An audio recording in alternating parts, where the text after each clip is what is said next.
Hello, this is Mish from Downtime Distraction, bringing you another first look video. This one's a little different than my normal style, so this is going to be 3 different titles rolled into the one video. But before I get into that, I'll put the subscription button bottom left hand corner. Please subscribe, it would really help me going forward, trying to build those sub numbers up. Okay, so 3 titles and in one video. So why I've done this, as you can see on the screen, I've actually joined a little online community called itch.io. So it's primarily indie titles in this community. So they have a store, they have a heavy forum with lots of good help for the devs and anyone that's playing the game. So it's very supportive. Lots of free titles on here, lots of cheap titles, lots of donate titles so you can pay what you want. I've only ever seen indies on there, but there may be some other ones that are stuck in there. But for me, it seems just to be indies. So it's I guess competitor to Steam, but obviously catering for the indie titles, which Steam does as well. Steam does a nice job of that, but you know, the AAA titles and the bigger titles really, I guess, smother the indies, unfortunately. So I thought I'd do a couple of these videos where I get a bunch of them and I'll just play them heavily, and then I'll just skim over them and my thoughts, and if you should keep an eye on it, or some suggestions for the developer as well. So yeah, with that out of the way, let's jump into the first video. So that one is Watch Out for Snakes. So let's take a look. Okay, so this title was done by Matt Lucas. I haven't seen anything else done by this guy, this developer, so I'm not sure if it's... I would assume it's his first title. And as you can see, graphically, it's a really retro, good-looking game too. I think the design of the character, what little you can see of him, and the design of the environment is really nice. It's a really cool and world that he's made for this little western. Audio, I guess the audio takes a back seat to it visually. The sound of the weapon, it's okay, and the music kind of is just background. You know, it's nothing too amazing. What I will say is, I think what he's got here is a good start to a game that he can build on. I'm not sure what he's doing now, if he's going to continue to build on this or if this is a finished product. By the look of it, it may be finished. So there's 3 levels. I completed the first level and started on the second one. And I died to a snake coming behind me.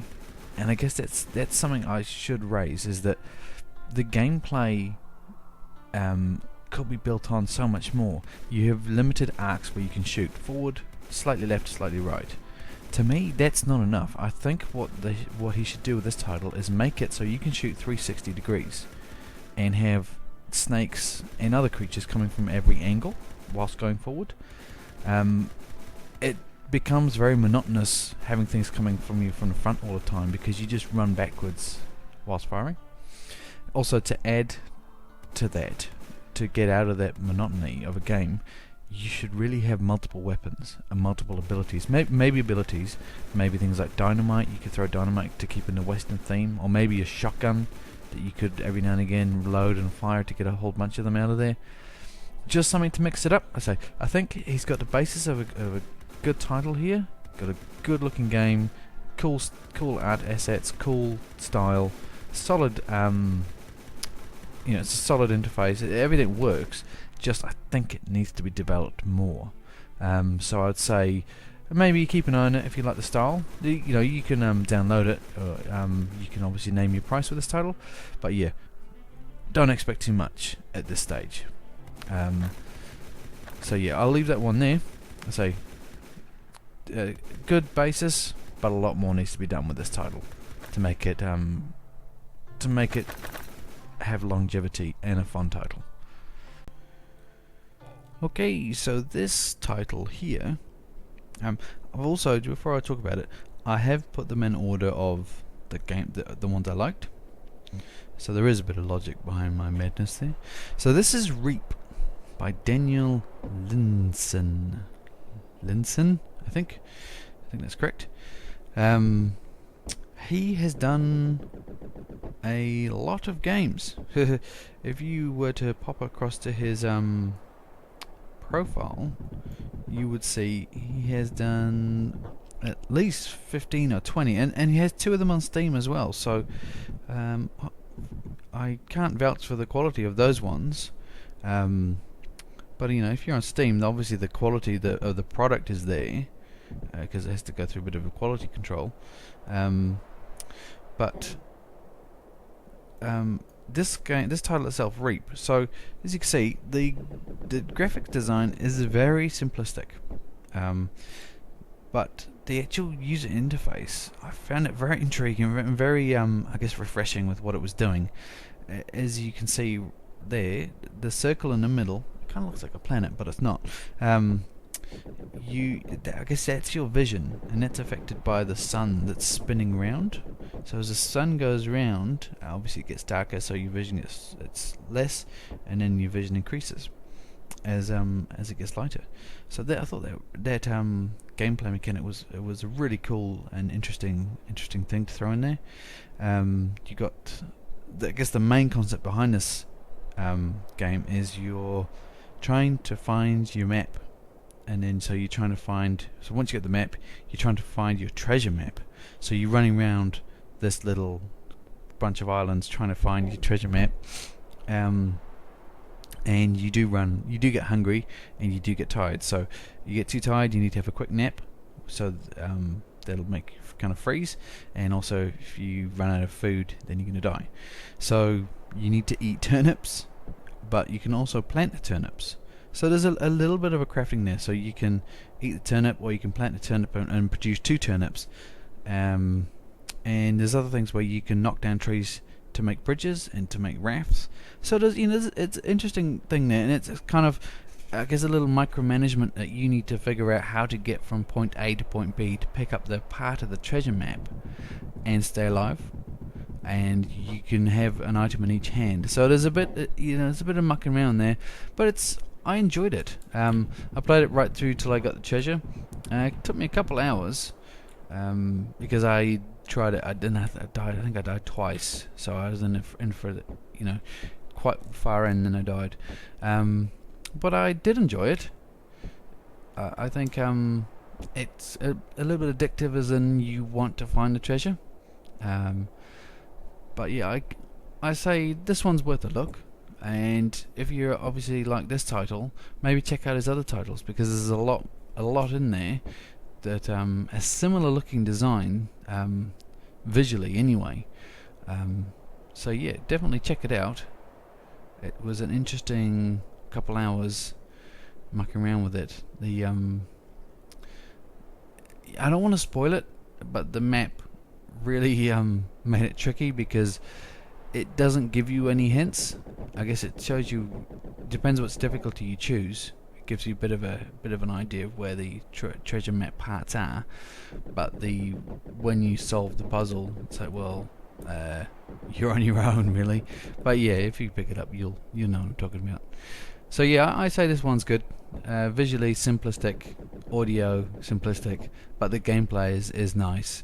A little crafting system there, and it's quite a refreshing little user interface twists to it too. So yeah, take a look, and let's move on to the next game.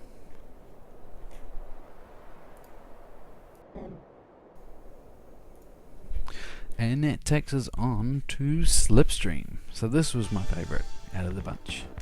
So this is done by a developer by the name of Ansdor. This game's currently Kickstarter. I'll provide the link below. But as you can see, it really is a homage to old school races.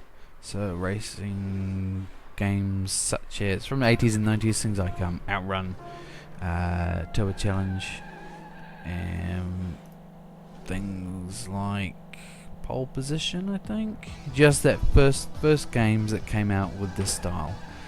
And audio and graphically, I think he's done a perfect job.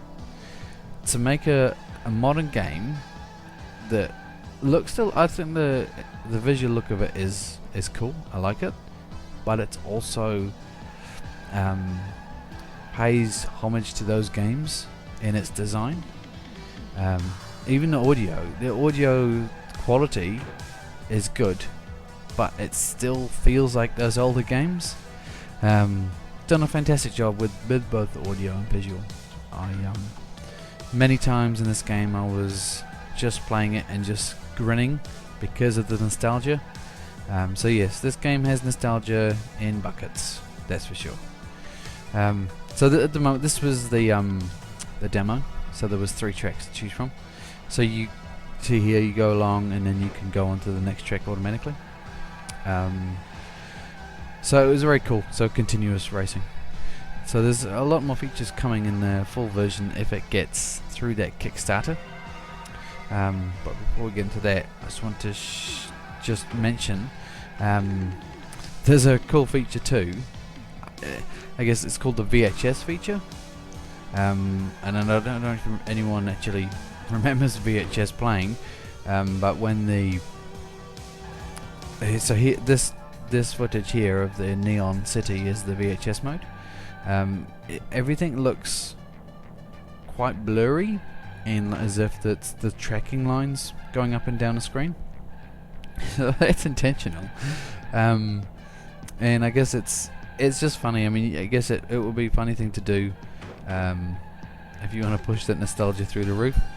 Yeah, it's just a funny little quirk that they've added to the game. Obviously, you turn it off. You can see the difference when I turn it off shortly. But yeah, I thought it was an interesting point to point out. But yeah, so the Kickstarter. I'll provide the link below. Got 17 days to go. It's about a third of the way through, so it's not doing too bad. Hopefully it reaches its goal, which isn't a lot. But yeah, when the game comes out, after it's finished, it would have 4 game modes, and there will be story mode, arcade mode, race mode, and custom mode. So 30 tracks. Currently I've played 3. 4 playable cars. I'm sure I had 5 playable. I think, well, the cars I was playing, they were all the same but different colour. So maybe they're going to be different design and feel to them, so that would be cool. And 8 original songs. So there is a little jukebox system in the game. So it's, yeah, I can't say that enough. Nostalgia. I guess the only downside for me is just that drifting. It could do with a bit more control while drifting. But you know, this is a demo. Lots can change until it's released. But yeah, hats off to Andor's, however you say the name. Fantastic homage to the older race games, and I hope you get kickstarted, as I would like to play the game right through when it comes out. And I think I'll leave it there. So yeah, let me know if you guys if you like this type of video where I kind of pick a couple of smaller indie titles and just give you my quick thoughts on them. And yeah, you know, so not so mainstream games that we wouldn't normally find unless I dig around for them. Give me some feedback if you have some comments for me. Give me a like if you liked it, and please subscribe. It really helps out for me going forward if I could get my subscription numbers up. So that would be awesome. And I'll see you next time.